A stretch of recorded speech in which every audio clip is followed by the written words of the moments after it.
ধন্যবাদ আপনাদের সবাইকে। আপনারা এত কষ্ট করে আমাদের প্রিয় নেতা বাংলাদেশ জাতীয়তাবাদী দল বিএনপির ভারপ্রাপ্ত চেয়ারম্যান জনাব তারেক রহমান সাহেব আজকে যাবেন, অর্থাৎ আগামীকাল বাংলাদেশে পৌঁছাবেন। আপনারা ওনার জন্য দোয়া করবেন, বিশেষ করে উনি যাতে বাংলাদেশের মানুষের আশা আকাঙ্ক্ষা বাস্তবায়ন করতে পারেন, আমরা এই দোয়া কামনা করি। আজকে সত্যিকার একটা ঐতিহাসিক দিন, যেহেতু আমাদের প্রিয় নেতা দীর্ঘ 17 বছর এই দেশে ছিলেন। আপনারা জানেন উনি কেন ছিলেন। উনি ছিলেন বিগত সরকারের নির্যাতন নিপীড়নের কারণে। উনি আগামীকাল যাবেন। বাংলাদেশের মানুষ ওনার জন্য অধীর আগ্রহে অপেক্ষা করছে, যে আমরা সবার কাছে আবারও, বিশেষ করে প্রবাসের সবার কাছে আমরা সবিনয় অনুরোধ জানাচ্ছি ওনার জন্য দোয়া করবেন, যাতে উনি বাংলাদেশের মানুষের আশা আকাঙ্ক্ষা বাস্তবায়নে কাজ করতে পারেন।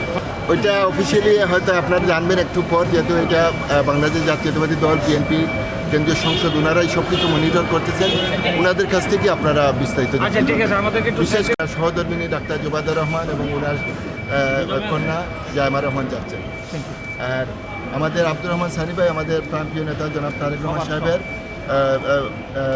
একান্ত সহকারী জনাব ইঞ্জিনিয়ার সানি ভাই যাচ্ছেন। এবং আজকের দিনটা প্রমাণ করেছে যে তারেক রহমানকে বাংলাদেশ থেকে তারেক রহমানকে দূরে রাখা যায়, কিন্তু তারেক রহমানের কাছে বাংলাদেশকে দূরে রাখা যায় না।